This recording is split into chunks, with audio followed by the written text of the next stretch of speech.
thank you everyone for coming to the first in a series of alternative trainings on prevent in healthcare, organised by Medact Securitisation of Health Group. So the agenda for today will be, I'll be giving a brief introduction of Medact's work on the prevent duty in healthcare and how it links to our other areas of work before going on to introduce speakers. We'll then be hearing from two Medact Securitisation of Health Group members who'll be presenting the group's work on frequently asked questions about prevent. We'll then hear from another group member on his experiences of trying to challenge prevent in the workplace. And finally, we'll hear from our guest speaker, who will speak on the way that race, mental health and prevent interact. We'll then aim to have 30 minutes for speakers to respond to questions asked by audience members in the Q&A box before closing. So for those of you, thanks Ben. For those of you who are coming across Medact for the first time today, Medact is an organisation that works with health workers to do research and evidence-based campaigning to challenge the root causes of global and public health inequalities. We work on issues ranging from climate change, peace and security issues, economic injustice and migration. In my particular role, I support health workers to raise awareness about the health and socio-economic impacts of war, armed violence and weapons, and their geopolitical root causes. So we began working on the prevent duty in health services because of a lack of much popular awareness or knowledge of the duty's existence in the NHS, even among NHS staff. A few health workers had approached us with concerns about the duty and its impacts on patients and on public health in general. So we began researching the way that prevent was being implemented in the NHS and its impacts on patients and staff. And in July 2020, we published our report, False Positives, the Prevent Counter-Extremism Policy in Healthcare. The findings of this report were very worrying, to say the least, and kind of reiterated previous research published by other places on prevent in various, public sector areas. So some of those findings were, for example, depending on the region and trust in question, we found a high incidence of false positives in prevent referrals, which are characterised as referrals that didn't go on to be investigated further, with rates from around 58% to 98% of false positive referrals. We found Muslims were referred to prevent 8 times more than non-Muslims, and Asians or British Asians 4 times more. We also found disproportionality in people with mental health conditions referred to prevent. And worryingly, our research also showed a lack of evidence and transparency in how the policy of prevent was formulated and its conveyor belt model of radicalisation. So we'll hear more about the findings of our report in the first presentation by the members of Medact Securitisation of Health Group. But I think what I'm interested in kind of conveying to you is that prevent is symptomatic of and contributes to wider issues, both with public health and healthcare services and within society. So while many of us here will have already been aware of this, the coronavirus pandemic and its effects in the UK have shed light on the deep-seated racialised health inequalities within the country, often stemming from systemic and institutionalised racism and classism. Adding to this, policies exist that lead to certain groups, again, often racialised or minoritised, being deterred from seeking healthcare, including through the practice of charging migrants for healthcare and data sharing between the NHS and Home Office. So I'm glad to see members of Docs Not Cops here with us today as well. Prevent, which acts in a fairly similar way to this practice, also risks having a deterrent effect, which would exacerbate racialised health inequalities further. Significantly, however, the coronavirus pandemic and the eruption of anti-racism and Black Lives Matter protests across the UK and US last year have brought to the forefront the convergence between the two seemingly separate events. We've been hearing louder and more popular calls for societal and political change that would see our understanding of security and ideas on how to truly ensure that everyone everywhere has access to safety and the protection of their well-being shift dramatically over the last couple of years. there have been calls for a move away from securitizing and criminalizing policies and institutions to holistic and evidence-based public health policies that are supportive, protective, and importantly, have collective health and well-being at its very core. So we see our work to challenge prevent in healthcare as a contribution to this wider movement for transformative change for all, to create a fairer, safer, and better world. So with that in mind, I'm really excited to be able to introduce our panel of speakers this evening, who'll be going into more depth on prevent in healthcare. So first, we'll be hearing from two members of our Securitisation of Health group, who'll be presenting the group's work on frequently asked questions, otherwise known as FAQs, about prevent.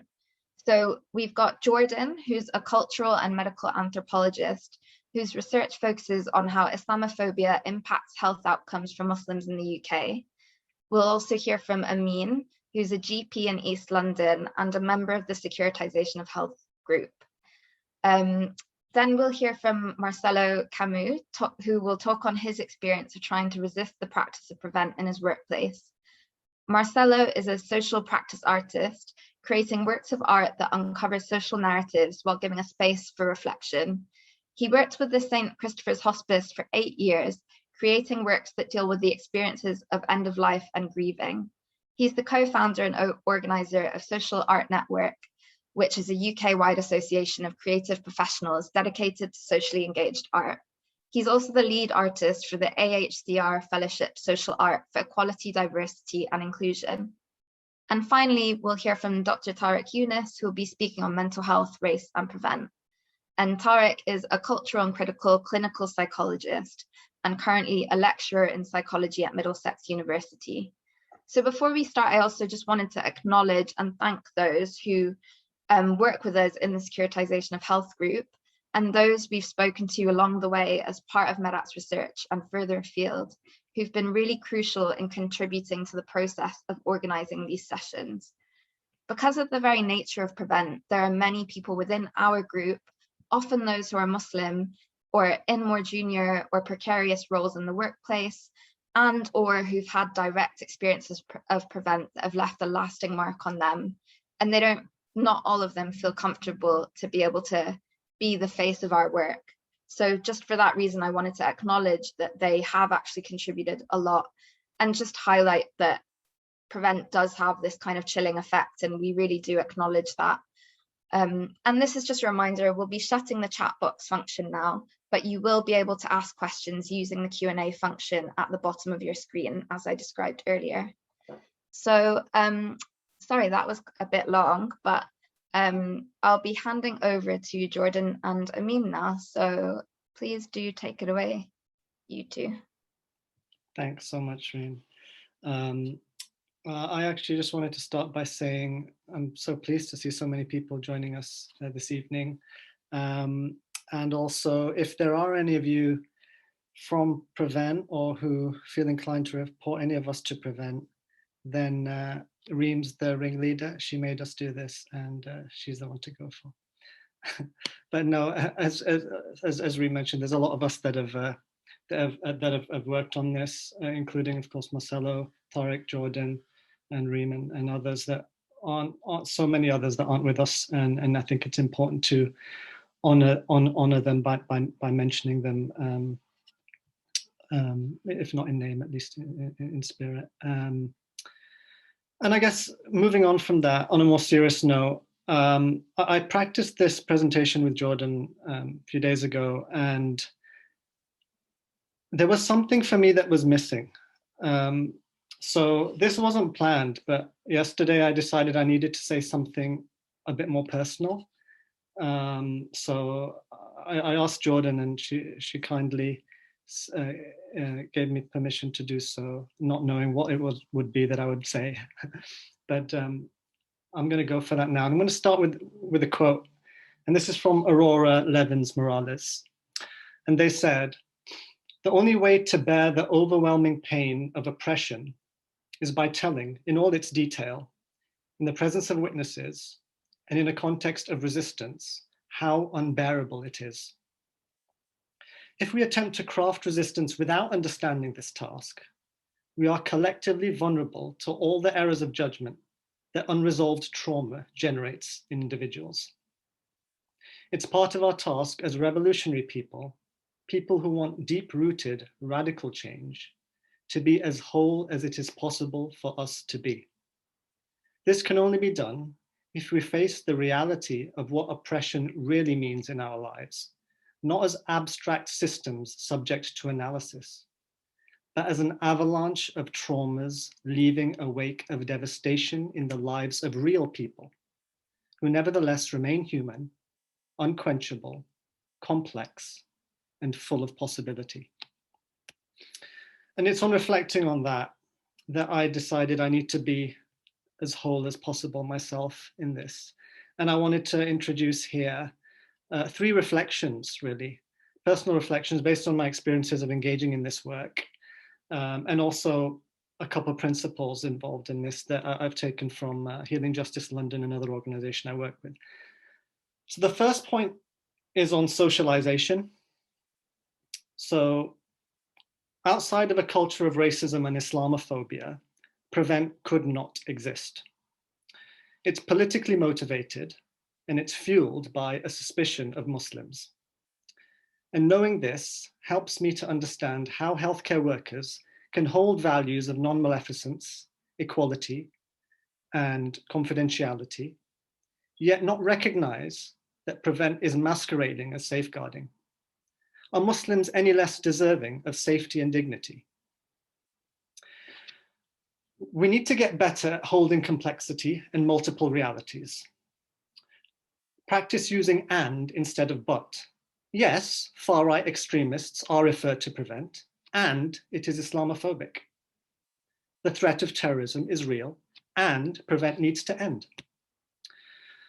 The second point I wish to make is on discomfort. At Healing Justice London, we often say comfort and transformation do not live in the same house. So the actual work of social justice, anti-racism, and anti-oppression has involved a great deal of personal discomfort for me. I believe that symbolism, putting up a banner, taking a knee for a photo op, saying the right things, although well-meaning, serve the function of appeasing one's conscience, whilst leaving the uncomfortable truths under the rug. It's a bit like carbon offsetting. So when what you're doing to help feels easy, please ask yourself whether you're really challenging the status quo. And finally, a point on allyship. Allyship implies a separation between us and them, and a choice of whether to take up the cause of the other. But if we care about social justice, then the plight of the oppressed is as much our cause as it is theirs, if not more so. I've been repeatedly told in this work with Medact on PREVENT what can't be done by allies, individuals, institutions, organizations. This conveniently leaves the burden of figuring out what can be done, and there's lots, to the oppressed. And with that in mind, what can be done, I think let's move on to the presentation itself. And what I would say with regards to the presentation is, it's pretty short, it's about 7 minutes. You don't need to make notes. The content of the presentation is available online through Medact's website. And it's based entirely on Medact's report that we mentioned earlier. So if you want the details for the facts that are present in this presentation, then please refer to Medact's report, False Positives.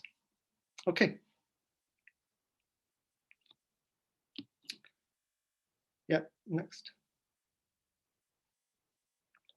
So firstly, what is PREVENT?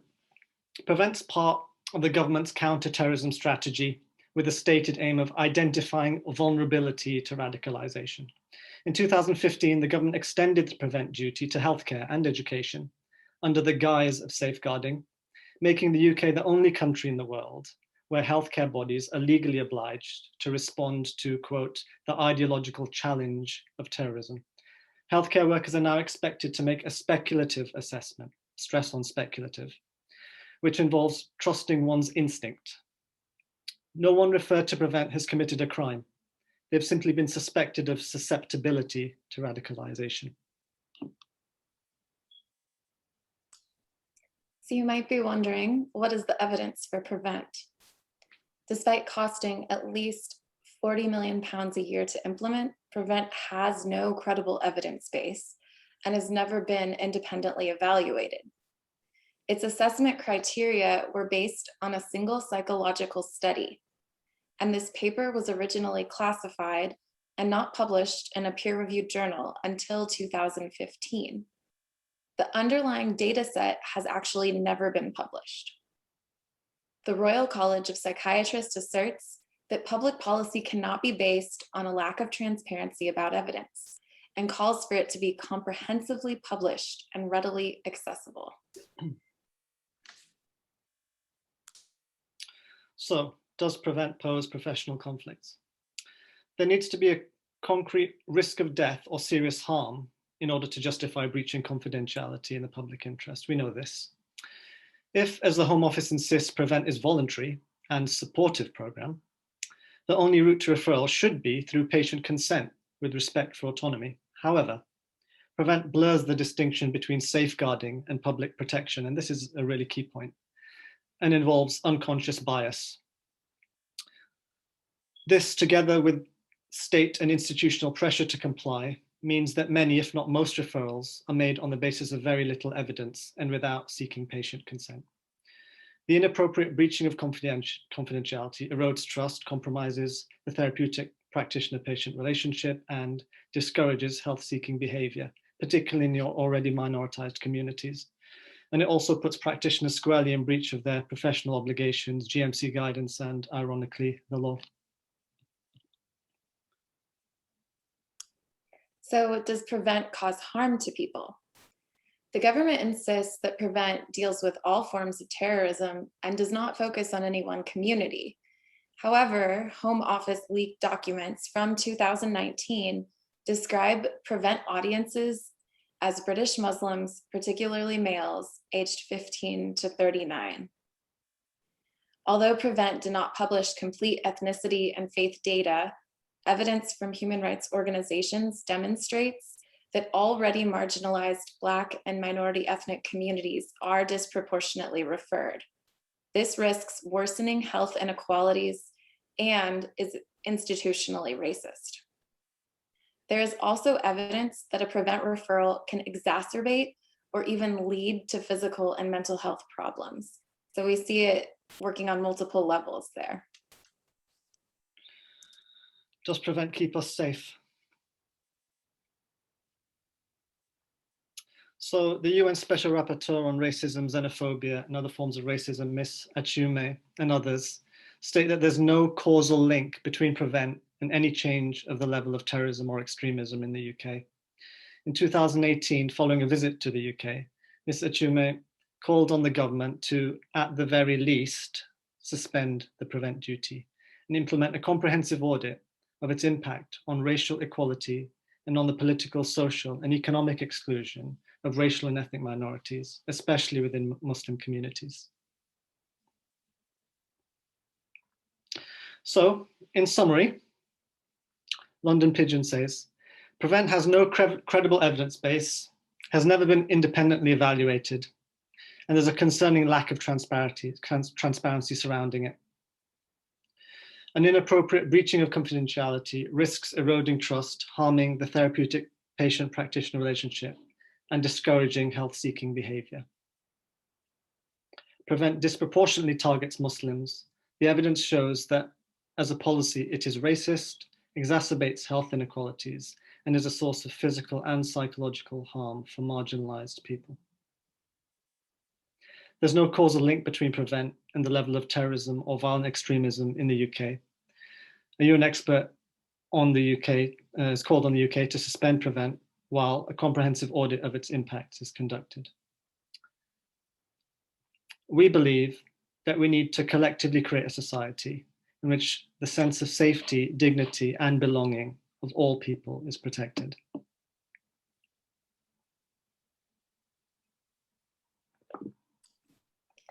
You can learn more about the contents of the presentation by reading Medact's report, False Positives. This is the report that Reem spoke about at the beginning of the presentation. and it is full of data, and it will refer you back to a lot of what you have heard with substantive data. This includes recommendations to government, independent reviewers, health bodies, including royal colleges and researchers, and you'll be able to access this report if you search medact.org/prevent report.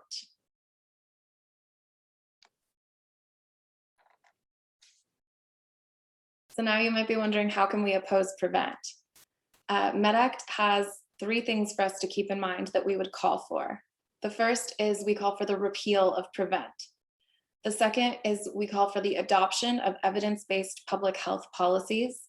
And third, for the redressal of harms caused by prevent. It's important that we realize we must come together collectively in order to address these 3 things.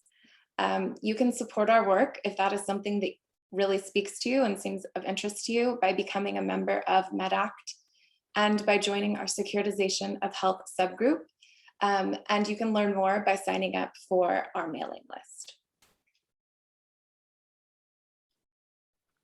Great, thank you so much, both of you. I think that was, just very comprehensive, and thank you loads. I think it was really clear, and hopefully people will have learned a lot, and you will be able to find, at the end, we'll be posting a kind of link to a document where you can find all of the links to stuff that's been mentioned, such as the report and the FAQs that are now available on our website as of today. So you'll just watch out for that in the chat box later, or if you're going to have to go before then, maybe just look on our website and you'll be able to see it, or I will send all these resources out to you by email. So now we'll be moving on to hear from Marcelo about his experience of trying to challenge or resist the practice of prevent when he was working at a hospice. Please do take it away, Marcelo. Thank you. Thanks, Amit and Jordan, for presenting that. My name is Marcelo, and I'm going to begin just by contextualizing who I am. I'm a Latin American artist. I'm a naturalized British citizen. I work in social practice art, which means visual arts dedicated to working with communities and social justice. And as a child, I lived under the dictatorship of Pinochet in Chile. And as an adult, I watched the Twin Towers collapse from the roof of my apartment block. And I mention that because these experiences inform how I define my politics and why I'm here presenting to you today. I worked with St. Christopher's Hospice on and off since about 2008. And I've seen so many changes of senior and executive management, new buildings and extensions, redesigning of services around what was considered the best way to approach end of life at the hospice. Central to this was an arts team that I was part of, and it had grown to become one of the largest arts at end of life of any hospice in the world, which was really fantastic. And one of the effects which contextualize how Prevent was rolled out there is what has happened to charities across the UK over the last 13 years of austerity. And I just want to kind of take that to sink in, because it is a really important aspect of how the politics that we live in are affecting economic conditions, and thus the ability to roll out things like Prevent.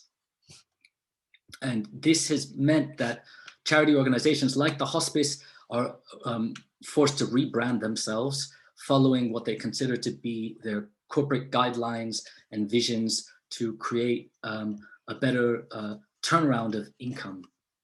And that I have seen directly cause a lack of community in the workplace. And I know that this is happening in many different institutions, so many of you might relate to this.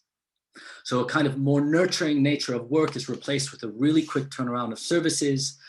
And that speed of service meant that the psychosocial practice of art making at the end of life was beginning to get sidelined.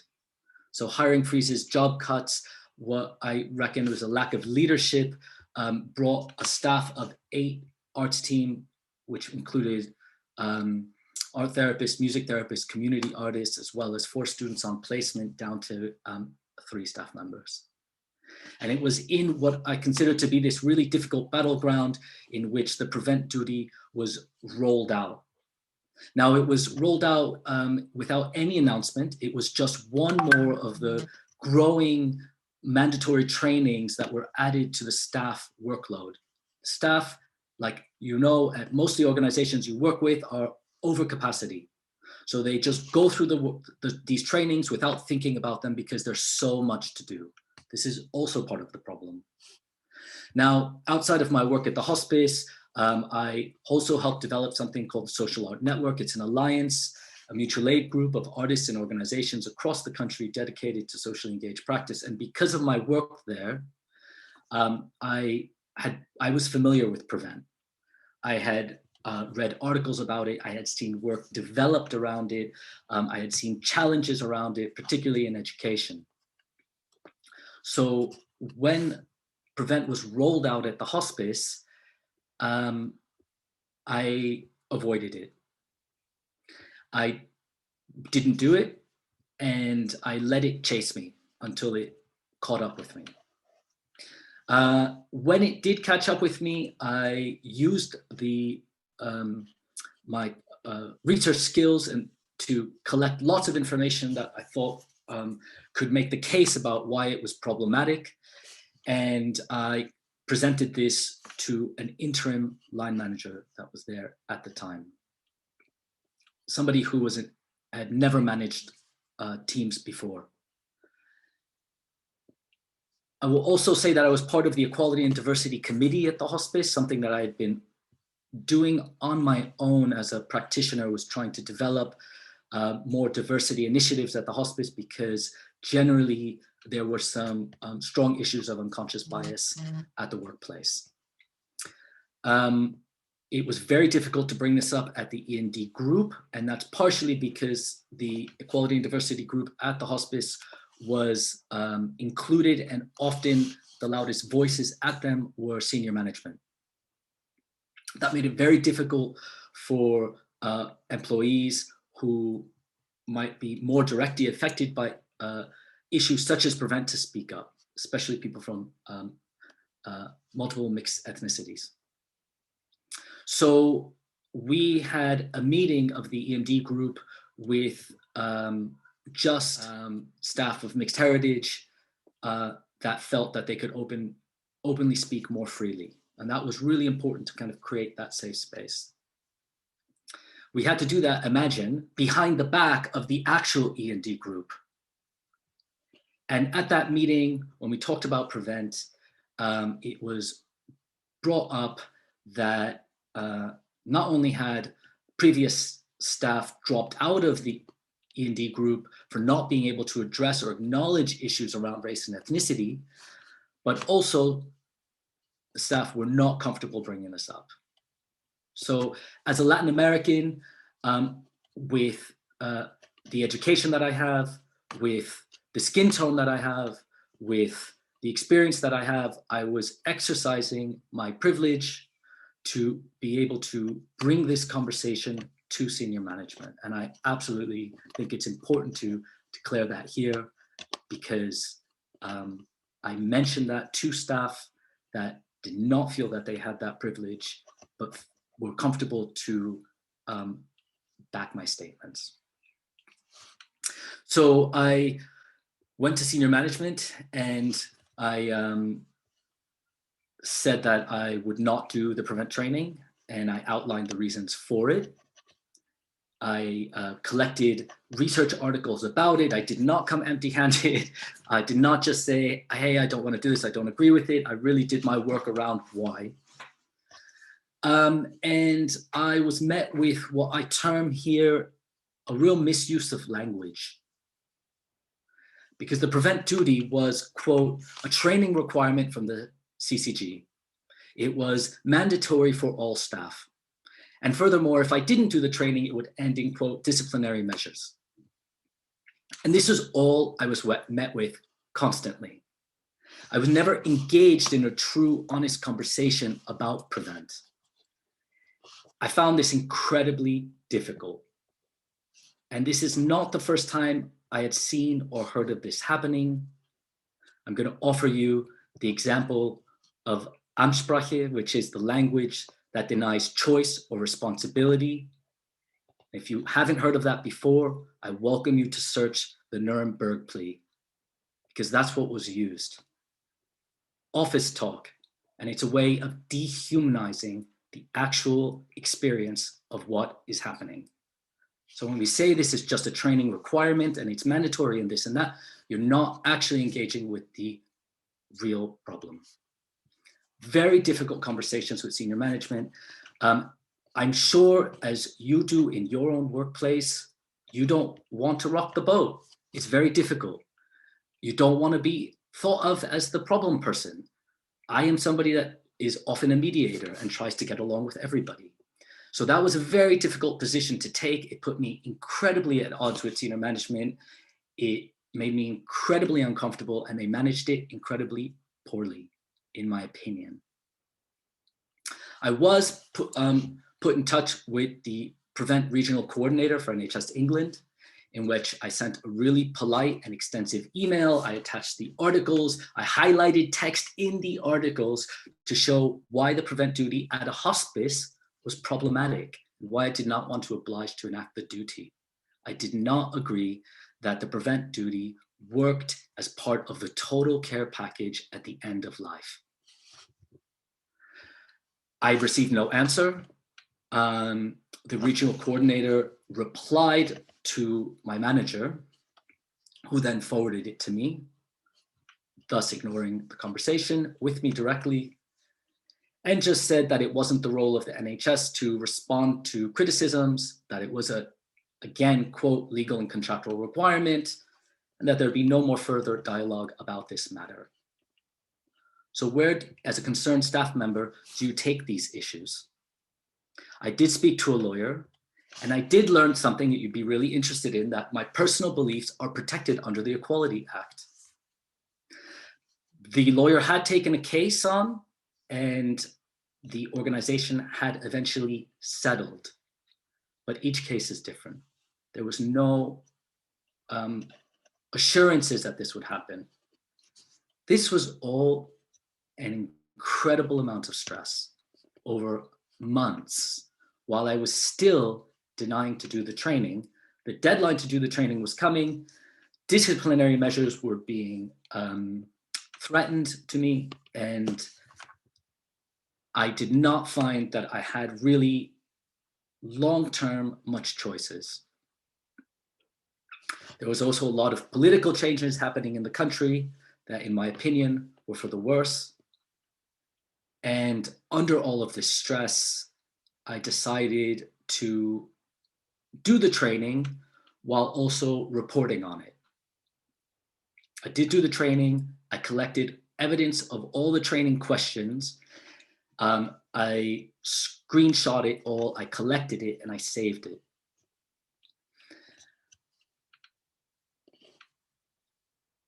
I did send a message back to the NHS England Prevent Regional Coordinator, and it's something that I shared in an article that was also written that I welcome you to read. It's up on the Securitisation of Health site as well. And I closed with these words.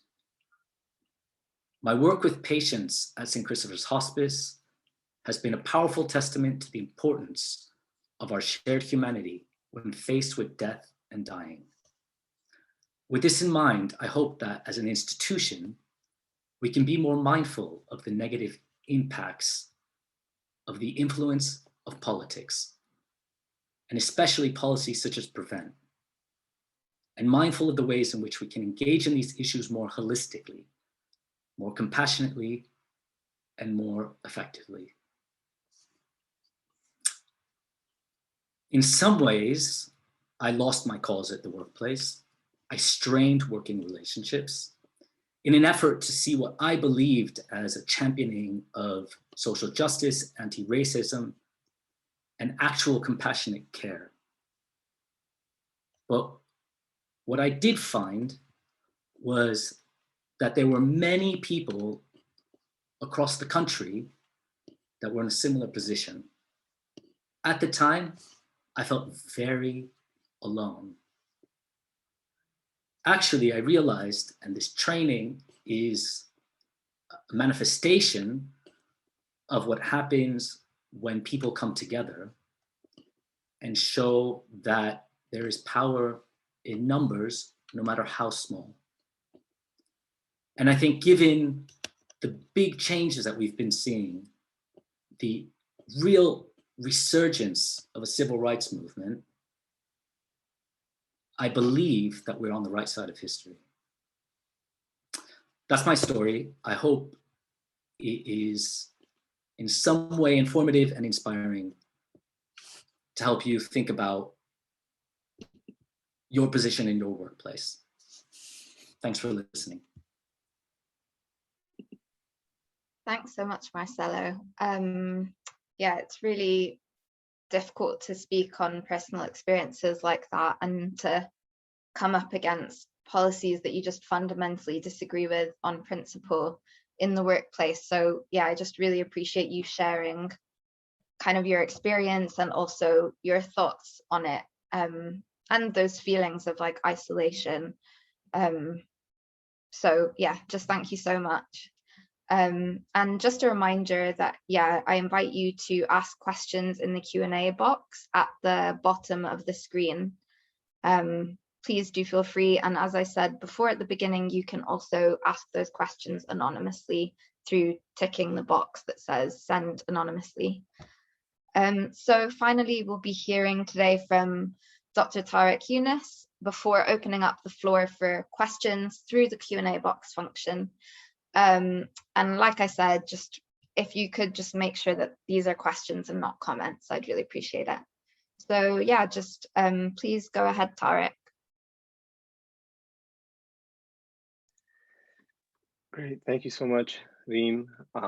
Really everyone at Medact, Ben, who'll be in control of the presentation, Jordan and Amin for doing the hard part of actually introducing Prevent, which I think is always actually the most difficult part in any presentation on Prevent, is really sort of summarizing it. And Marcelo also for his courage and for sharing his story. I really appreciate everyone. So my name is Tarek Younis, and I will be presenting. I present quite often on Prevent, and I think today, especially, I will be changing my way of presenting on Prevent, or at least talking about Prevent, because I generally maybe talk more about my research and sort of elaborate on it. I think in this presentation, I'm sort of going to halfway present some of my research on sort of the intersection between race and mental health and Prevent, and also sort of pandering a little bit to the imagination of the sort of issues around Prevent.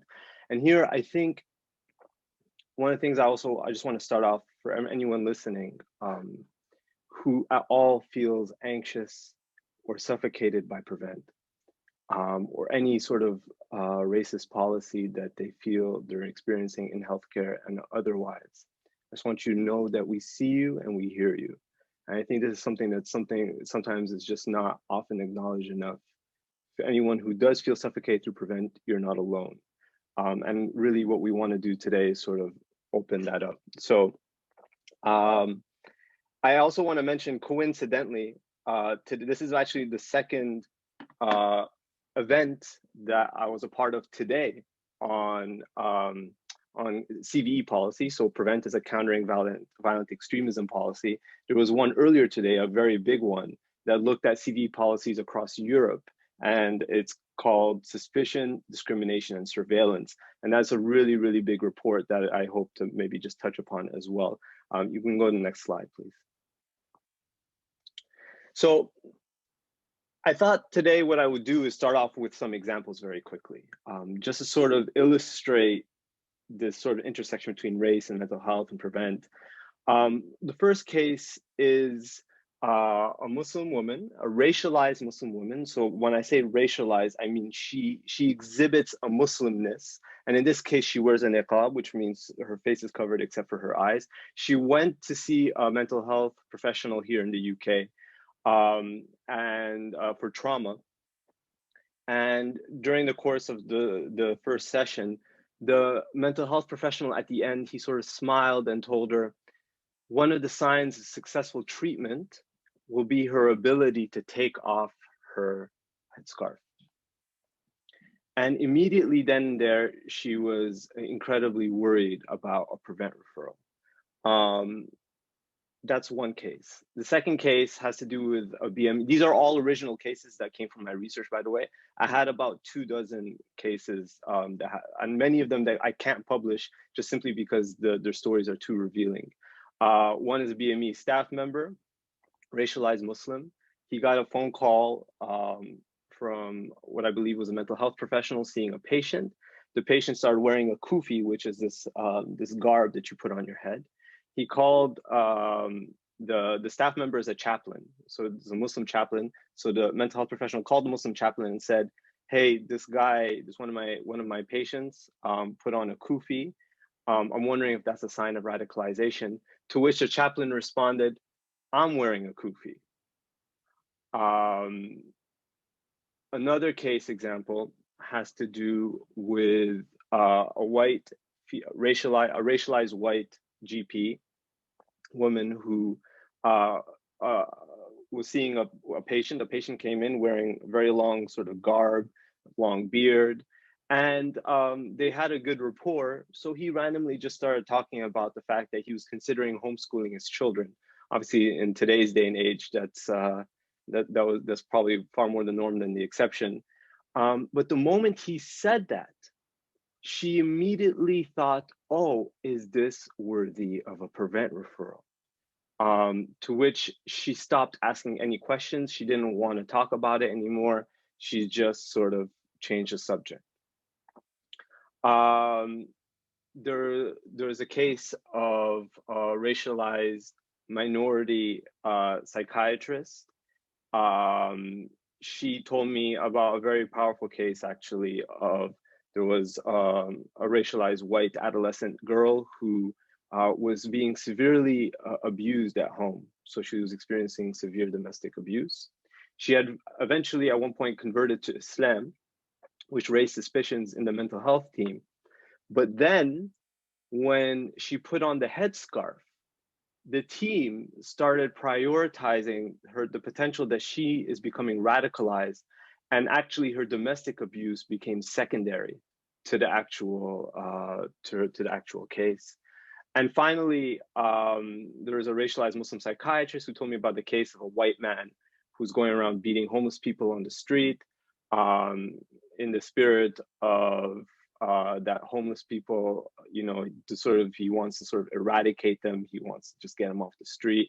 And the psychiatrist, he understood the logic behind that. It belongs to sort of this neoliberal logic of sort of the creating the conditions for the invisibility of homelessness. What we see is this violent architecture increasing across cities. And he thought, oh, this requires some ideological reprogramming. He made the referral. The prevent safeguarding lead came back and said, no, those aren't the type, that's not the type of people we're looking for. So what's interesting in all these cases, and there's a lot to unpack here, there's some overlapping themes, which I'm just going to draw on.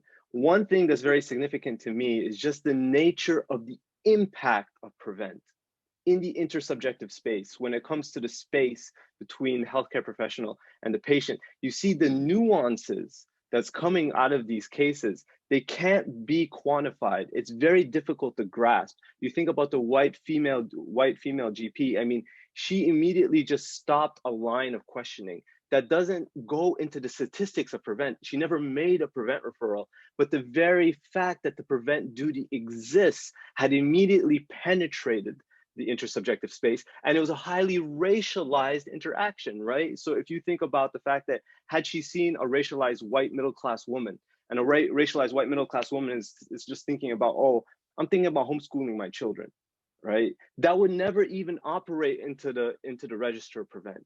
It had to be a racialized Muslim man with a long garb and a long beard, because only through those signifiers does it enter into the sort of the public consciousness of the fact that, is this Muslim man, does he not want his children to integrate into British society? You see that this is where the racialization of social conflicts is really important to sort of understand how racialization operates, and the nuance, the impact it has, the minutia of it can never, ever be fully understood.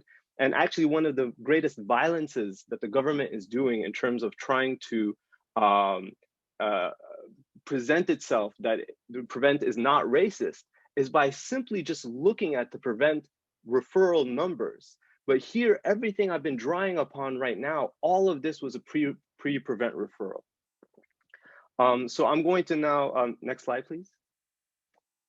I just want to mention very quickly, because I'm going to be talking about racism, and I think sometimes we just assume we all understand what racism is, but I thought it'd be good to very quickly introduce what I mean by racism and why that's important in discussions of prevent. So often when we hear about racism, I think what's understood is this sort of illiberal racism. We're thinking about neo-Nazis, we're thinking about KKK, we're thinking about these holistic sort of demonization of entire groups. Whereas liberal racism today, where we're seeing it operates on registers of particular ideologies and social conflicts. So if we think about if you think about in terms of just racialized capitalism or just capitalism, it's not a whole, xenophobia is never usually just a wholesale demonization of all migrants. It creates a register that the good migrants are those that are productive to our nation, and the bad migrants are those that are not productive to our nation, right? Those sort of liberal registers create these divides between good and bad, good migrants, bad migrants, good Muslims, bad Muslims, etc.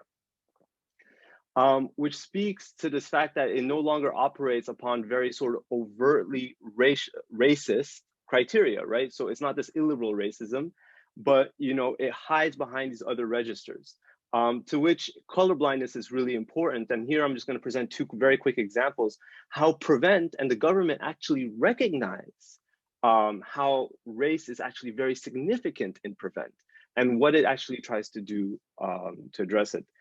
Which will also bring us back to mental health. So next slide, please.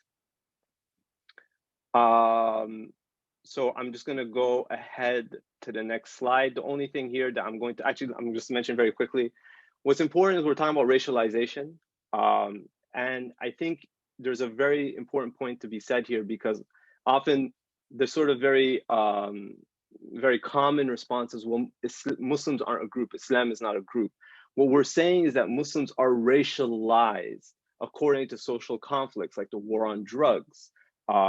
Similarly to the war on terror, if you were to just tell police officers, go out and try to capture people you assume might be involved with drugs, then these police officers are going to go stop and search individuals who are more likely to be racialized as Black, because the idea of criminality is racialized to Blackness, as well as is very well documented in the British public consciousness and public consciousness across the Western world. The threat of terrorism, the very construction of terrorism in the public consciousness is racialized to Muslims. So next slide, please.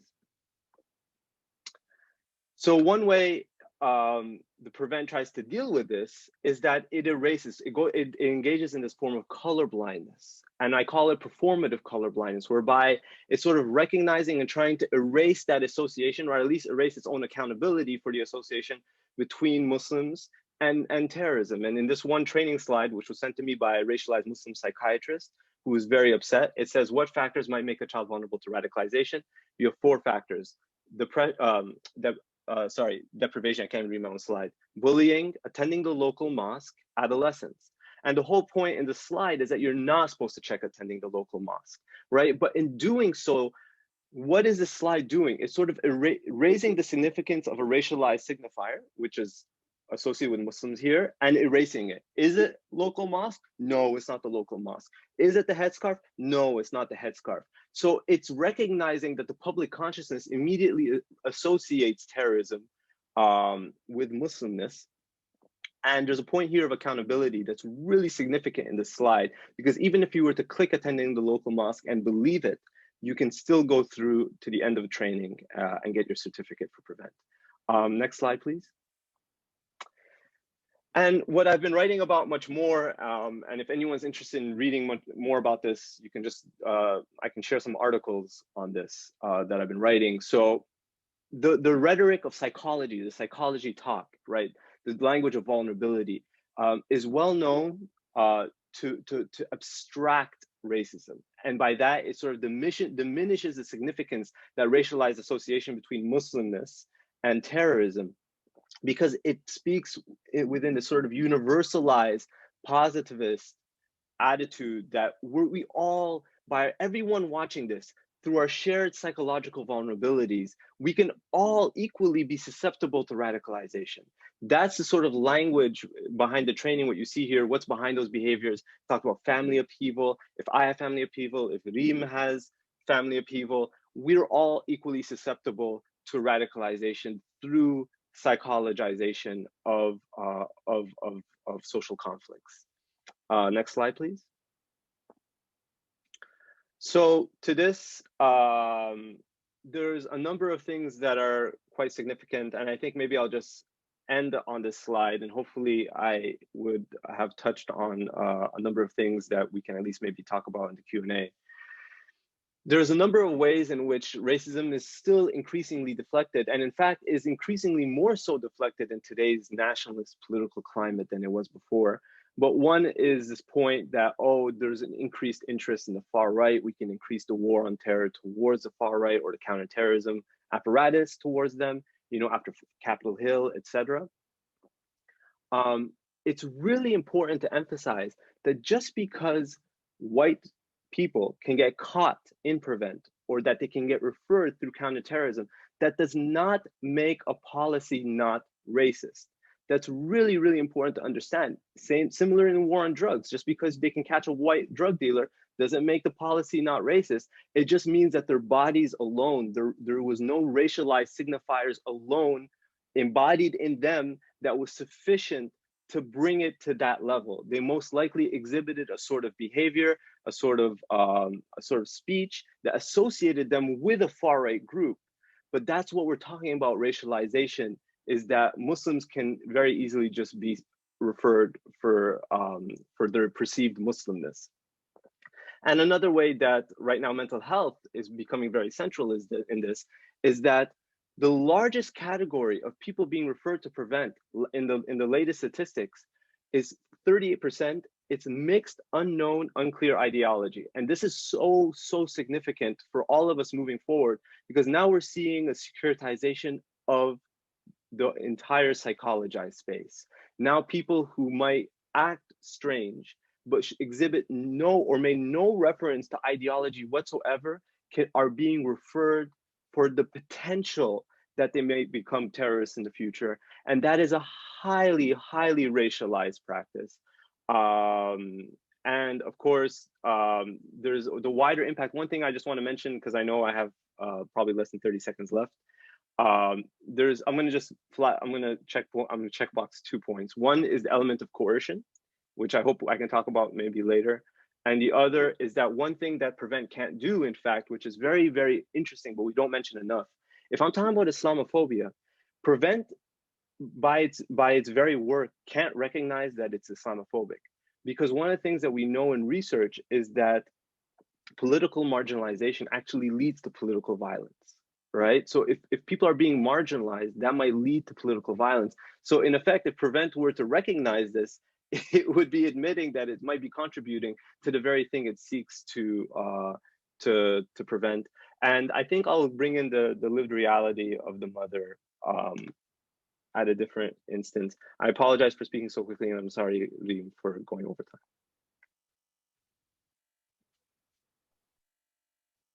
Amazing. Thank you, Tarek. No, that was great. I'm sorry that I have to be the timekeeper and cut people off. I hate that job, but there you go. So thank you so much, Tarek, and thanks also to the other speakers today. I hope that all of you in the audience found it really interesting and at least raised questions for you about Prevent, and also answered some questions, because that is why we're here today. We wanted to answer questions that you weren't having answered in kind of the official Prevent trainings. I think there was a bit of confusion by some people around, was this just another official Prevent training? But I'm sure if you're here today, you've realized this isn't an official Prevent training at all. Which is why we've called it an alternative training on Prevent. So yeah, we've got some questions in the Q&A box.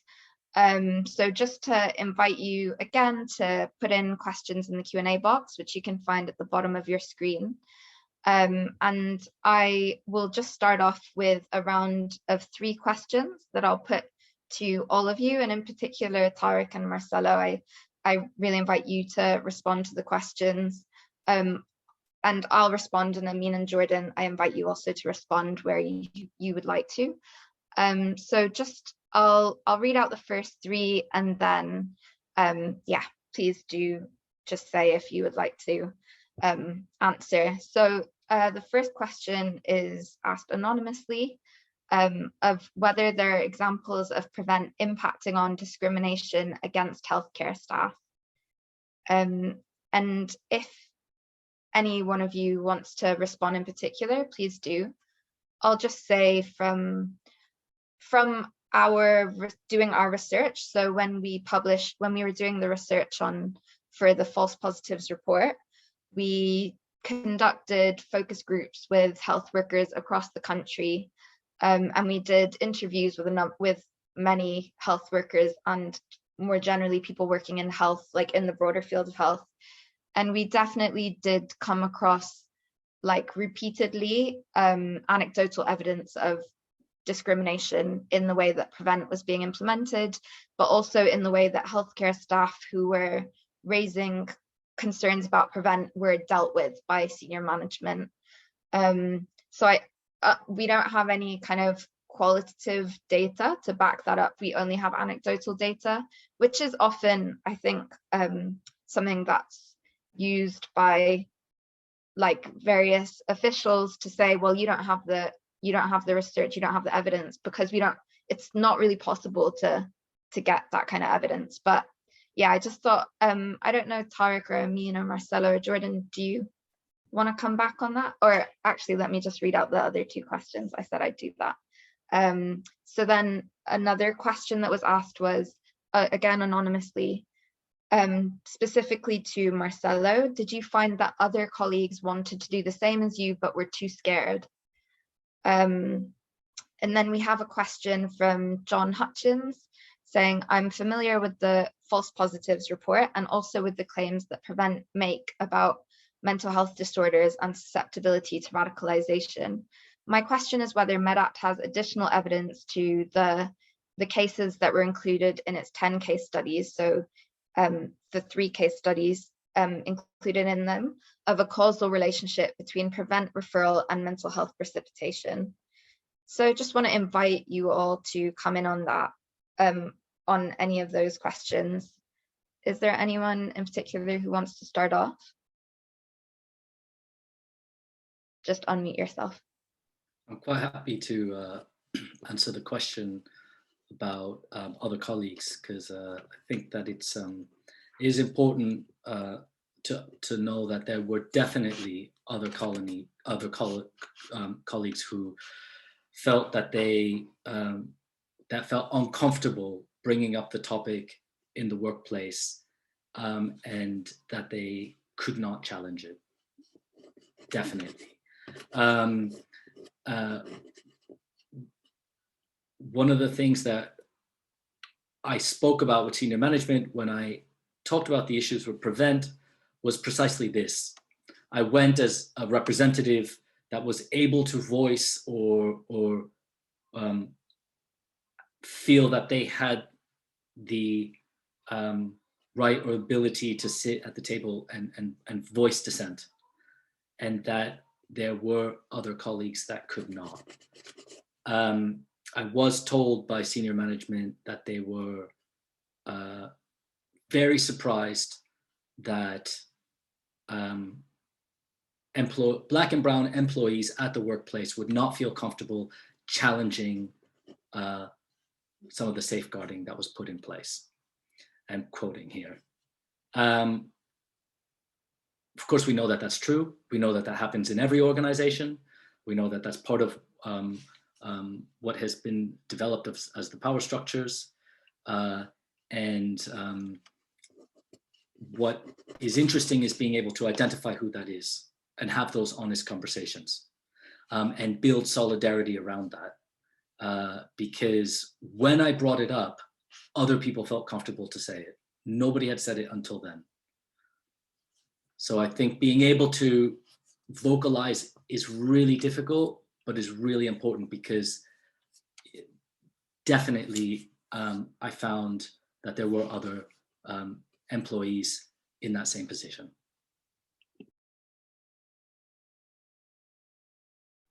Thank you, Marcelo. Anyone else want to come in on any of the 3 questions that were asked? Just unmute. I can briefly speak to the first question about staff referrals, right? I think that was the question. So I can just mention 2 things very quickly. One, it seems in terms of ratios between, let's say, if we're talking about students, teachers in education, and patient staff in the NHS, there seems to be a higher ratio of NHS staff referrals. This is very, very anecdotal, and this is just looking through different data sets, so you can't quote me really on this. But it's really interesting, because when I did my research, I got to know about 4 or 5 cases of staff referrals. Some of them I'm not at liberty of sharing. They're actually really quite overtly racist, really bad. But one I did write about in a paper. This was not overtly a prevent referral, but one was the case of a female racialized Muslim psychiatrist who she didn't even speak out against prevent. She just raised her hand during prevent training, asked why we're getting prevent training if the Royal College of Psychiatrists themselves have issued a report against it, to which the trainer made a complaint against her. And that complaint went all the way up the ladder. There was someone who was then employed to come investigate the whole situation. Very, very awkward and very suffocating, a very hyper-racialized circumstance, to which everyone else also recognized it. So everyone recognized, because she wasn't the only one to speak out against prevent or to raise her hand against it, she was the only one to whom a complaint was made.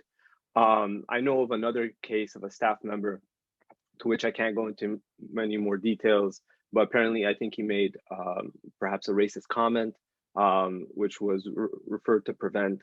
So there's definitely a very again that was a racialized Muslim.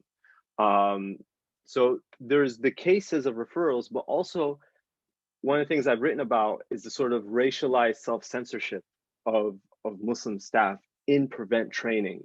And it's not only them. I think there's a moralizing element to prevent. No one wants to speak out against counterterrorism. That's the whole point of what Bush said. You're either with us or against us. It's very moralizing.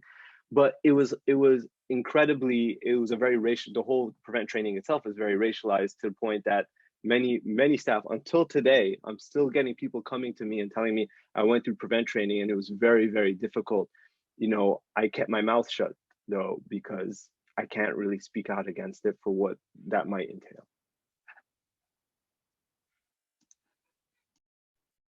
Thank you, Tarek. I'll just quickly respond to John Hutchins' question around the our report. So the question was whether Medact had additional evidence to the case studies that we included in the report on whether there's a causal relationship between prevent referral and mental health precipitation. So just to kind of clarify for the other attendees, essentially in a few of the case studies that we present in our report, essentially there were people who were reported, some with prior mental health conditions, diagnosed mental health conditions, and who were receiving treatment for those conditions, or for other health conditions, who either it disrupted, prevent referral disrupted their treatment, so they kind of disengaged with treatment because of the impact of the prevent referral, or in some cases, or in maybe one or two cases, we found that even in people without prior diagnosis of mental health condition, they developed anxiety disorders or other kind of mental health conditions, and as did family members of those who were referred, because of the impact of the referral and the anxiety that it created and the stress that it created. So we don't have further anecdotal or kind of quantitative evidence of that, just because it would be, I think, really difficult to collect that kind of research. And I think Tarek probably is able to speak to that kind of difficulty of like being able to quantify harm, and particularly when you're talking about quantifying a deterrent effect. I know that our friends in Docs Not Cops have also found this, that it's so difficult to be able to quantify how many people are not accessing the care they need because of a policy that's in place. By the very nature of what deterrence is, those people aren't engaging, and thus, the impacts of that non-engagement are taking place without knowledge of it. So yeah, I guess that's just a long way of saying no, we don't have further evidence of that kind of link between a referral and mental health conditions. I hope that answers that question.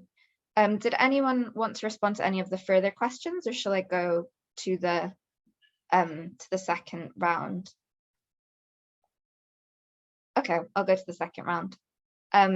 So I just thought I would kind of group this round because there were quite a few questions in the Q&A box that kind of related in some way to resistance to prevent in the workplace.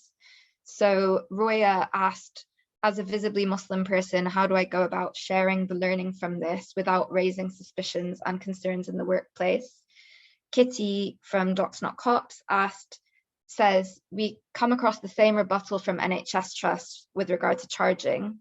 And they say it's not our individual trust policy and we're duty bound to implement it, and then refuse to engage in further conversations. So a lot of what Marcelo, you were saying.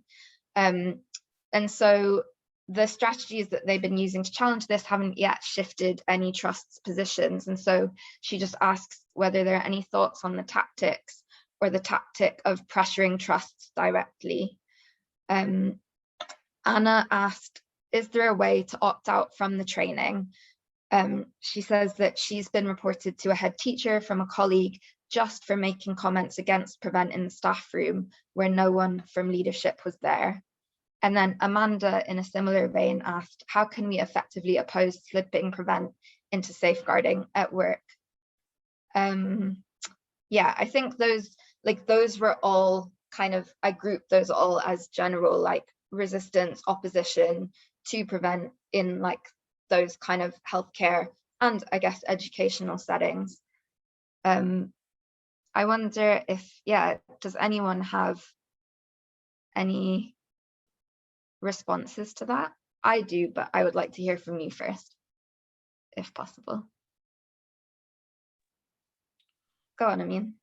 Just a general point of, if you are interested, I mean, it's great to hear that people are interested in opposition. I would say one thing you could do is join our Securitisation of healthcare group, because we're relatively new and we're thinking around these things. And this training is one of our first big outputs, but we'd love to hear and have other people's support and ideas to help us, steer us in terms of our direction.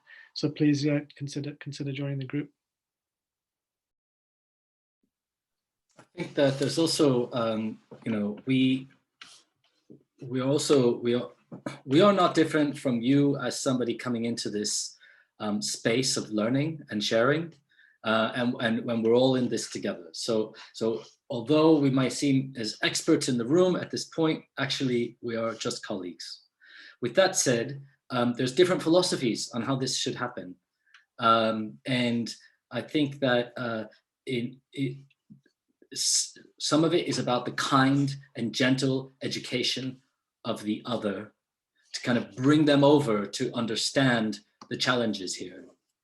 Some of it is about the realization that this is problematic and a more, what's the right word to use? A more heightened response that matches what this is, because this is not gentle. This is a violent act of the state inflicted upon employees and thus the public. And that requires a pushback. There's not necessarily a right or wrong here, but it does require thinking about ways that we speak up. So this training is one of those ways. There's a flyer that is being printed that could be a really interesting way to just produce some conversations around it. The FAQs are there. Distributing information is one of the ways. And I think as a group, we're really welcoming learning together and trying different things out, because every work situation is also different.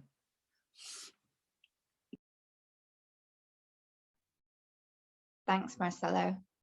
And just from my perspective, so yeah, I think that I do think that a really good way, and I don't, I am just reiterating what Amin and Marcelo said, is that the importance of working together as a group, and also just identifying colleagues in your workplace who might have just made like a kind of sassy comment about Prevent, and just taking them aside and just speaking to them and saying, yeah, I mean, I really also feel uncomfortable with the training that we did. I know of this group of people who are working on that, and I essentially just using the avenues that you have at your to your hand. So if you're like an active member of your trade union branch, I would just really recommend, and you can actually see, we created, and we've just published today, a leaflet on mutual support guide for people who are impacted by Prevent in healthcare, whether that's because they are being asked to implement Prevent or because they were affected by Prevent through a referral. And I've written up like quite a big chunk on how to use kind of trade unions as a way of challenging Prevent.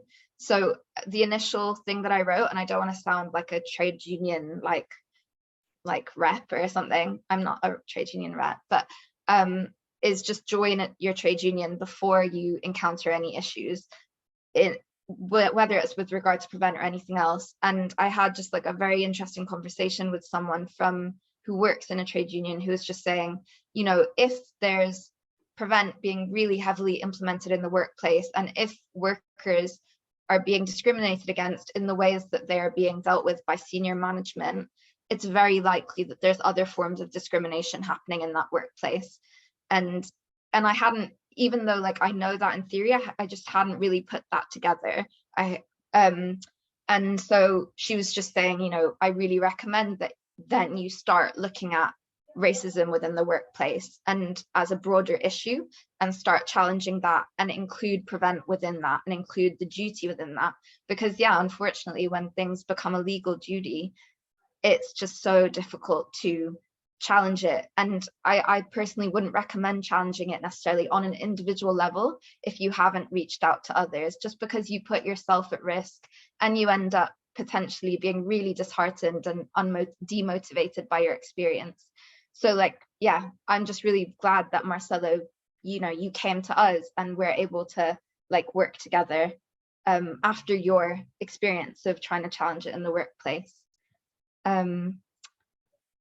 Was there anything else that the speakers wanted to respond to in that?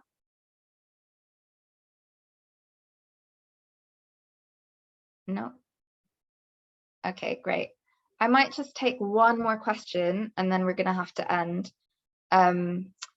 There was a question that I thought was important to respond to. Let me just find it.